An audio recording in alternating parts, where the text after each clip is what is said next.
Hi all, my name is Tomaž Muraus, and today I'm going to present you a bit how we use Python at Cloudkick. I won't go so much into details about our other architecture, for example, how we use Cassandra and stuff. I'll try to focus mostly on Python. So first I'm going to tell who I am, then I'm going to give you a short intro into the Cloudkick, so actually get a bit knowledge and background what the Cloudkick actually is. Then we'll take a look at the whole architecture, which services we use, how we use them, and so on. Later on, we're going to check why we choose Python and how we use it at Cloudkick. This means how we use it in our web stack, how we use it with our web app, and how we use Django. We also have a look how we use Twisted and other libraries and Python in our network services. We're also going to look how we do service communication, RPC, and logging. Also gonna pick at testing and also at how we use Python in some other places. So first, who I am. I'm Tomaž Muraus. I work for Cloudkick, or recently acquired by Rackspace. I mostly work on backend stuff, so different backend services, mostly written in Python. I also did some work in C and Lua and so on, but I mostly work on Python stuff. I'm also author of multiple Python libraries and Django apps, which you can find on GitHub. Also a big open source support and lover. And I'm also Apache libcloud committer. So first, what is Cloudkick? Cloudkick is a product, a software as a service, which allows you to manage servers. There could be physical servers in a data center or cloud service using a single dashboard. This means you can manage all your servers and monitor them using a single website, single dashboard.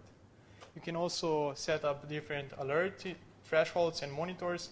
For example, you can set up Apache check, CPU check, memory check, and so on. Then you install the agent on your server, and then agent sends data back to us. We then process it, insert it in Cassandra, save it so we can later on draw pretty graphs, and so we can also alert you. You can also use different tools to annotate your graphs. For example, you upgrade your application, deploy a new version of application. You can use our command line tool called CKL. And for example, you can specify a message. Message could be upgraded to version 5.0, and you will automatically see this version on all your graphs, which means you can correlate different events. For example, you deploy a new version, and then you see that CPU usage maybe dropped or maybe went up. Then you can think it's probably related to the recent deployment and so on. That's just a few features.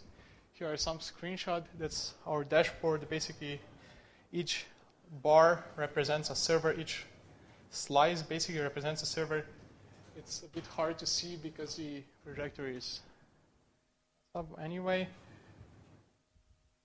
Here's a single server view. As you can see, maybe you can't. You can see like all the graphs related to the servers, recent anomalies, so basically recent alerts, recent problems, and also diagnostic, which is like top. You can see this live for each server. We basically use Comet and we push live data, which means this refreshes. This automatically updates. This is also the recent anomalies page, where you can see recently sent alerts, recent problems, and so on. And here's our, it's black, but basically it's a nice little JavaScript and HTML5 web app where you can view your servers in 3D. I'm really sorry that picture quality is bad, but basically we have three axes. One is CPU, one is ping, and one is memory. And basically a dot or a circle represents a server, and basically server moves in space depending on the current ping, CPU usage, and memory. And also, if you click on a server, you can get all the details, recent alerts, current CPU usage, and so on. And dot also blinks red if something, for example, if a threshold has been triggered, an alert has been sent. Basically, this is all live. We use Comet for this, which means stuff updates instantly. So first, I'm going to talk a bit about our architecture. Our whole architecture is actually quite complex, but in general, we use MySQL as our primary relational data store, but for storing all the time series data, all the metrics, we use Cassandra. We're also one of pretty big Cassandra users, and like I said, we have a lot of data in Cassandra, and we store that there. And we also use Solr. For example, Solr is basically indexing search server. We use Solr to store different documents about your server, and then you can find them using our dashboard. And for example, you see the web app part. For the web app, we use Django framework. And there is also a RabbitMQ. We use RabbitMQ as a queue server, basically for our event framework, about which I'll talk later. And there is a big box which represents services. Basically, our architecture is mainly composed of different network services. We have like 40 or so maybe different services, and each of the services does some simple task, and they're also horizontally scalable and so on. I'll talk more about that later. There on the right side at the bottom you see Cassandra. This is a place where all the time series data goes, and there is also a place for stream services and Scribe.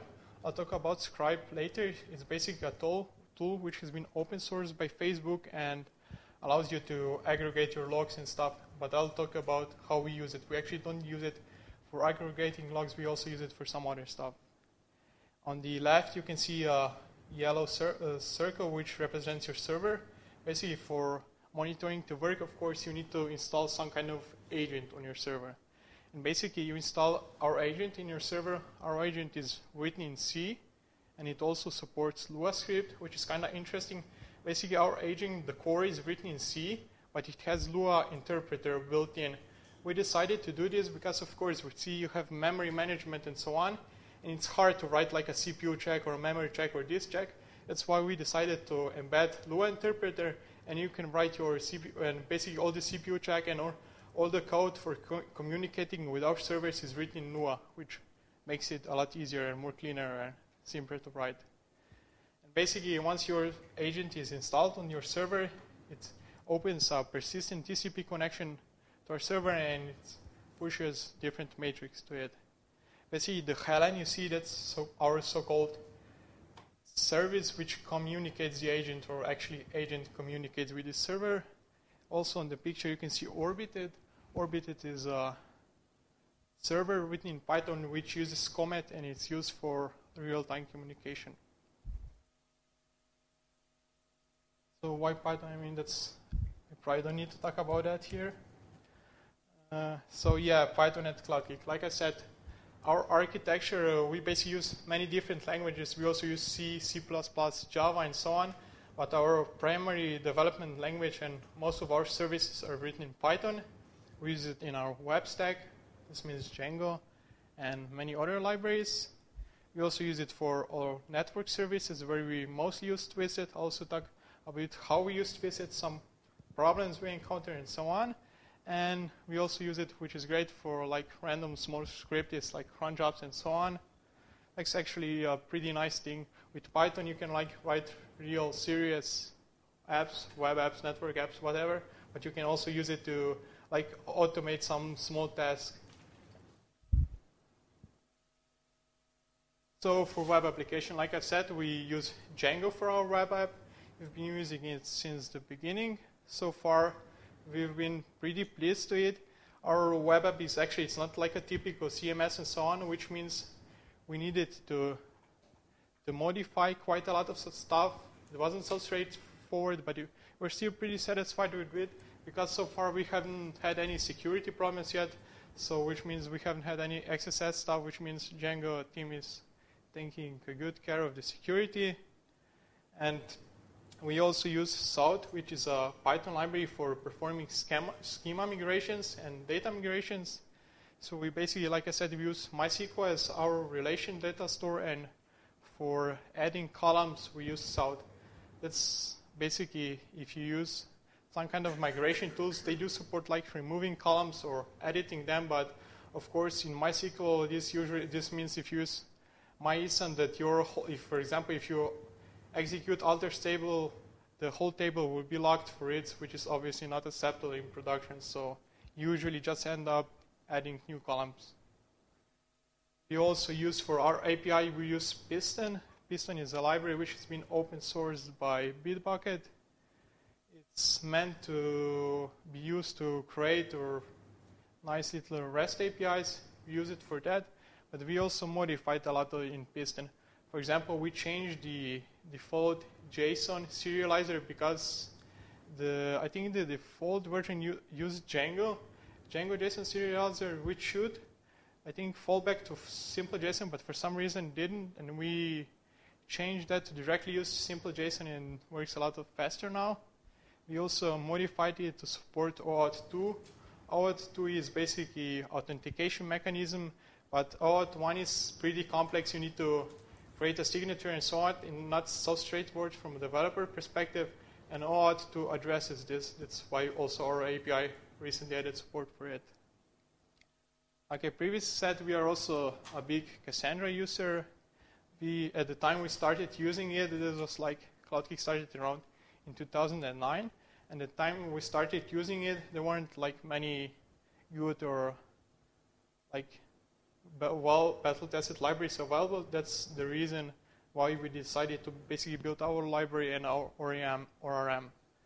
I'm not sure if you know how Cassandra works or how it worked previously. Basically, it uses Thrift. Thrift is a binary protocol for exchanging and serializing data.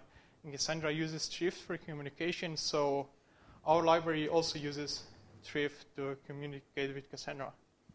Thrift is kind of nice, but I'll also talk more about Thrift later.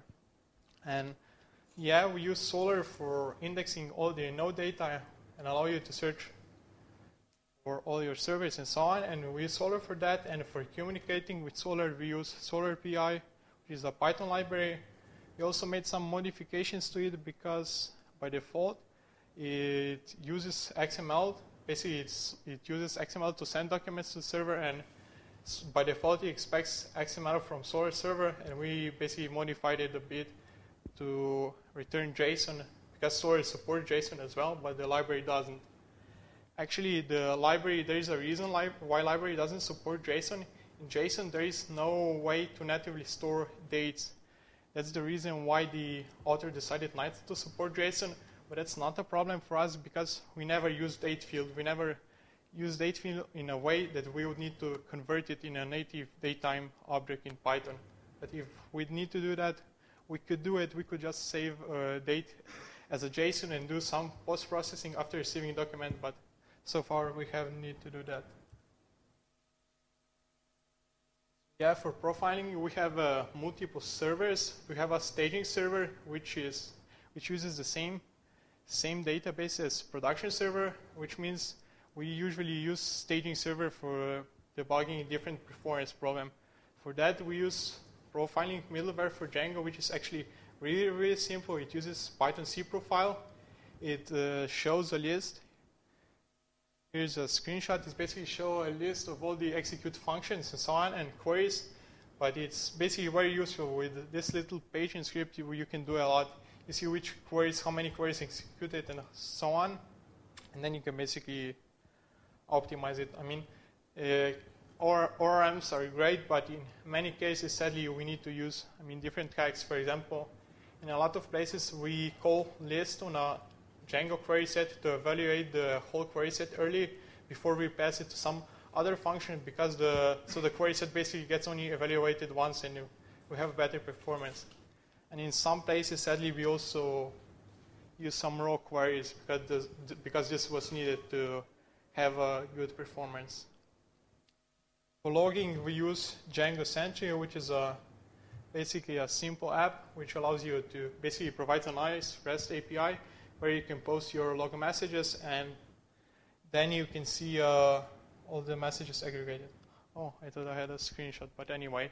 It has a nice view when you can see all the servers. For example, if you post messages to multiple servers, you can filter messages by servers and so on.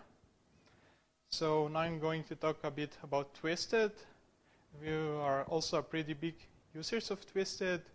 We use it for like 95% of our backend network services. Twisted is great. I mean, it's old. It's been there for like, I think, more than 10 years. It's well battle tested, and it has a pretty good support. I mean, the bug tracker is pretty active, and It supports almost any protocol you can think of. It's kind of like you want to, even if you work for Twisted with even if you work with Twisted for multiple years, like every time you still discover something new, it has just so many features. But there is one problem. Writing Twisted code, good Twisted code and performant Twisted code actually isn't that easy, and you need to be careful how you use it. So basically, for all of you who don't know, Twisted is a framework which allows you to write different, usually networking apps in a synchronous model, which means the synchronous model means that all the application code runs inside a single thread. Basically, there is no multiple processes, which makes some stuff like synchronization and things like that easy. Basically, you don't need to have logs, mutex, and so on. But also, you need to be careful because if you have some operation which runs for too long, you block the whole reactor thread, and which means your application basically pauses while this operation runs. Do you have any questions?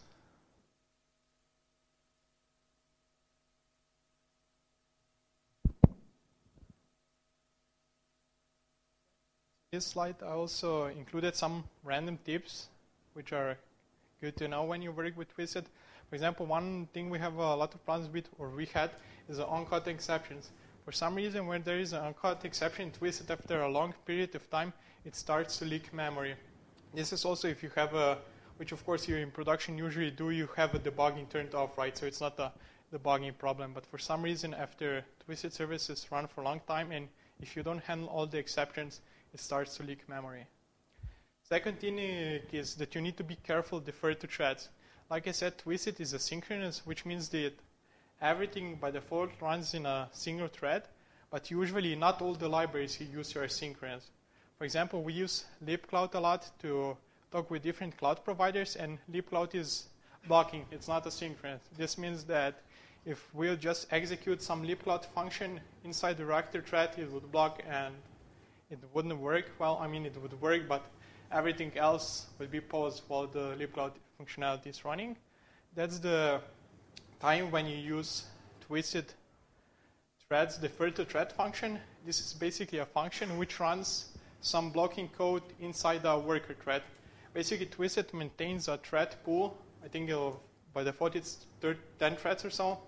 And when you call this function, you just instruct some free worker thread to execute it. The problem is that you need to be careful how you use defer to threads. If you use defer to threads too many times, your application performance will start to suffer. We learned this recently usually when some new person starts to work on Twisted code, they put defer to thread around every blocking operations. This usually results in a very bad performance. And in cases like this, when you have a lot of blocking code, you usually need to group those blocking code and move it inside a function and defer just this single function on thread instead of deferring all the function, and then you'll probably have good performance. But also you need to keep in mind that in this case, we don't use threads for performance reasons. We use them for not blocking the reactor, and of course, threads in Python are not like, because of the global interpreter lock, are not like real threads, and you don't usually use it because of the performance reasons. There's also a pretty useful thing in Twisted we use, which is email lock observer. Email lock observer is basically just a simple lock observer which sends all the exceptions on all the errors to your email. It's very simple, but it usually helps.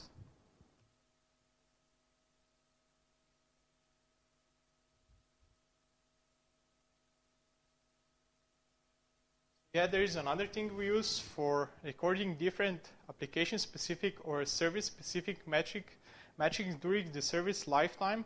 We use a really simple stats library which allows you to record different metrics during the application runtime, and then you can view these metrics by going to this library HTTP interface. Basically, it integrates with Twisted, which means that it runs an Twisted HTTP server which you can visit, and then you can view all the metrics which you have logged basically in a JSON format. Here's a really simple API. Library has 10 or so methods, but it's very useful. For example, counter is just a simple counter. We usually use it just to count the number of operations.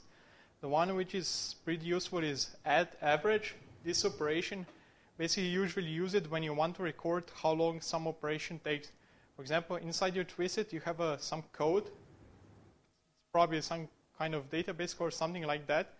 And before running the service and after running this function, you record the time, and then you use add average to save it. You use some key. For example, this is usually your function name. And then this function automatically calculates the minimum value, maximum value, and average. This is usually useful, especially if you wrap your database calls with this, and you can see if there are like some possible performance problems. There's also a count calls decorator, which basically just counts how many times a function was called. Here's like a really simple example, so you can see how you could, for example, use the counter API. In this case, I use increase operations. Increase operations is a method which tracks how many times some operation has been executed. Basically, when you call an increase operation method, it will increase this operation total count and pending count.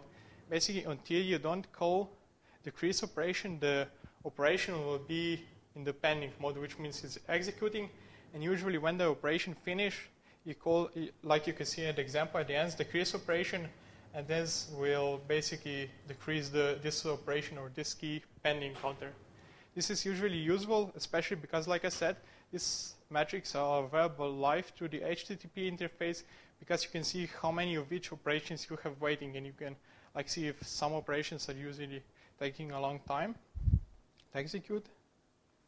Here is also another example. In this example, I use the add average function, which I talked about previously. In this case, you see I just record the time and add it, and later on I can see the magic. So that's the actual JSON which you get when you hit the web interface. You also have some other fields, like for example state and status. That's because this JSON is Cloudkick compatible, which means we are a monitoring service and you can post JSON in this form to us. It kind of makes sense for our stats library to export metrics in this format, so you can integrate it with Cloudkick and automatically search alerts and so on.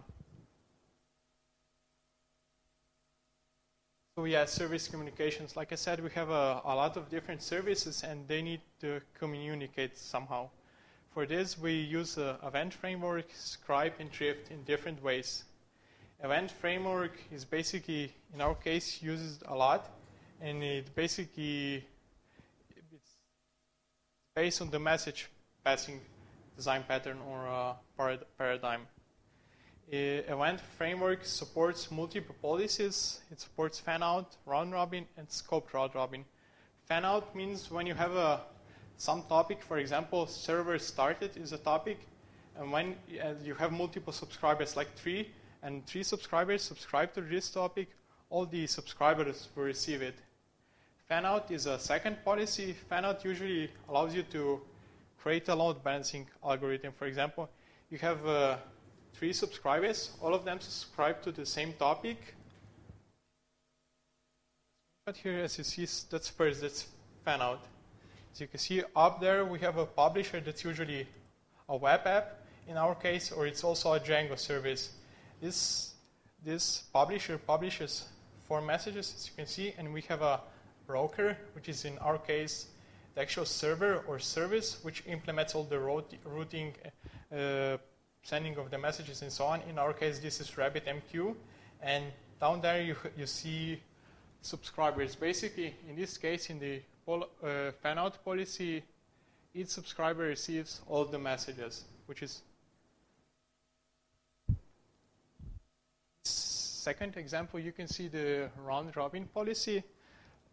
With the round-robin policy in this example, we also send 4 events, but in this case, the events are balanced round-robin, which means the subscriber 1 receives message 1, subscriber 2, 2, 3, 3, and 1 again receives message 4. This is very useful with our services and in general with different services, because you can implement basically a simple load balancing algorithm.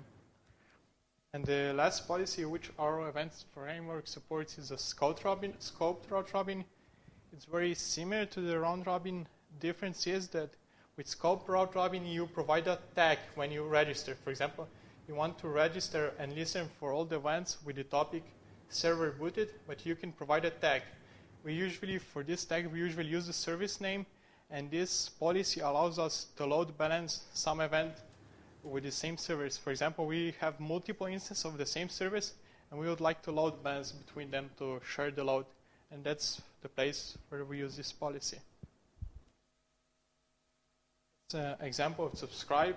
As you can see, we have a ready hook. That's a function which is executed when the whole event framework is initialized, which means when the library connects to the RabbitMQ and so on. And basically in the ready hook, you register. You see this case registered for topic test 1 and test 2. And for first one, we register with fanout policy, and with second one, we registered with round robin policy. And here is an example how we publish event. This could, for example, be, in this case, it's the sync, so it means it's used for twisted code. But instead of a sync up there, you could use sync, and you could use it from the Django code. Simply, the event is the actual message payload. So in this case, we send the node update event. And in this case, the actual payload is node name update, which means some server has changed the name. That's why the message contains the old name and the new name. We basically specify the event, the payload, and then you just publish it. And then our framework and RabbitMQ handles the actual message dispatching. We also use the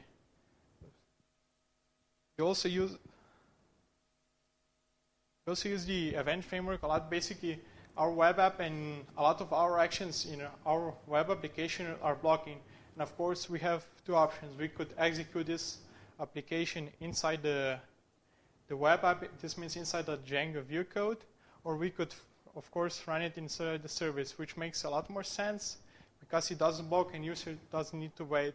So that's basically one of the ways we use this event framework in Django code. For example, when user adds a new monitor on the website, this means we need to add it to all the servers which match the query and so on. And instead of doing this inline, we just send the event, dispatch an event from the web app, and then we have a special service which handles just the applying of the monitors to servers. We had testing. I don't think many people love testing or like it, but you need to do it, and we also do it. And we basically have 3 different styles of tests, or our test suite is composed of 3 different styles of tests. First type of test is a simple functional test. Those tests just simple functions and simple functionality. For that, we use the Django test framework, which is based on unit test and unit test itself in some cases. Second type of test we have is integration test or twisted service test. In this test, we test our twisted services code. This means this code is a sync. That's also the reason why we use twisted trial test framework. For both of the test types, for Django tests and for twisted tests, we've written a custom test runner. By default, Django tests and twisted tests run inside a single process, which means if you have multiple cores, most likely your server is not utilized well and tests will run slower. That's also the reason why we've written a custom test runner, and this custom test runner runs tests inside the multiple processes. Basically, it creates a process pool and dispatches tests to different processes, and then multiple tests run in parallel, and this turned up that now our Django tests and services tests basically are around 50% faster, which is great because testing is already painful, and if you can speed up tests, that's good. Anyone have any questions so far?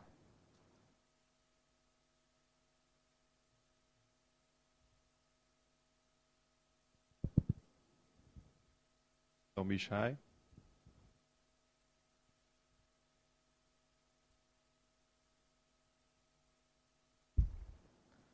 I have a question about this extra custom module that you have programmed for Django. Do you have intentions of putting open source somewhere, or is that a private tool? Sorry, what, the event framework or?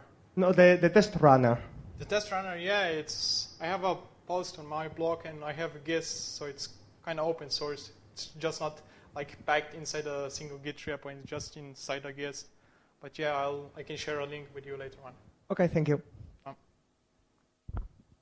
One else? Okay.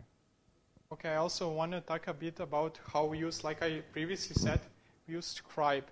Stripe is a Facebook tool which Facebook is open source, and it's primarily used for aggregating a log.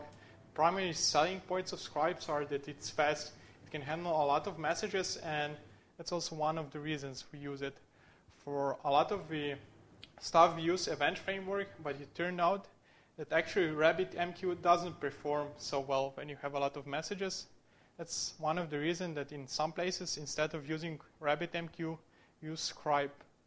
For example, the service I showed up at the beginning, which shows your servers in a 3D space, and you can view stuff live, we use Stripe for that. Basically, agents push data to us, and we send it to Stripe, and Stripe has a concept of different backends, which is basically, backend is usually a file or could be something else. In our case, one of the backends is a Cassandra backend. This backend basically just saves all the time series inside our Cassandra cluster, and you can also send basically you can configure multiple backends, and the other backend sends this data to the user browser using basically we have a service which listens on a Stripe stream, and Stripe also sends the same data to this service, and this service then figures out all the state changes, for example, if something is changed, if we should trigger some alert and so on, and we also publish these state changes using event framework to a special queue which is created when a user connects in a website, and that's how we handle our real-time stuff. Yeah, other places. We also use Python in many other places. First one is deployment. For deployment, we mostly use Fabric. The Fabric is good. It works well if you have simple deployment process and you don't have that many servers, but it gets complicated, for example, in cases like ours where we have a lot of servers and our deployment flow is a bit more complicated. This means Fabric is not the best fit for this, and we are also working on some tools to improving that, but it's a topic for a different talk. And for continuous integration, we use BuildBot. BuildBot is similar to like Jenkins, Jenkins was previously called Hudson. It's a continuous integration service, but BuildBot is similar, but it's written in Python, which means it's a lot more fun to work with it than with Jenkins, which is written in Java. And we also use Python in a lot of other places. Now it's time for your questions.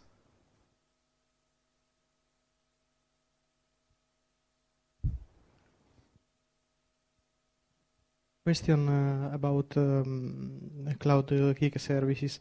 Is it possible to use Cloudkick services over the an OpenStack instances, private instances? Yeah, sure. We have an agent which you install on the server. So yeah, you can use it on. We also have a special build system which handles building all the packages for different distributions and stuff. And basically, agent works on most of the popular Linux distributions and on Windows as well. So it should work there. Thank you.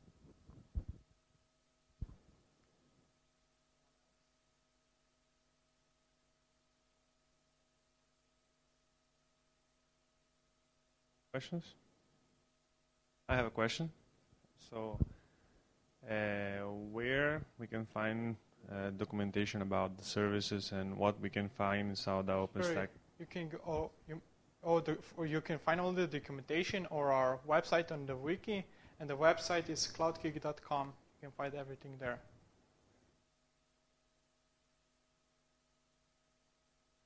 Other questions? Okay, so thank you.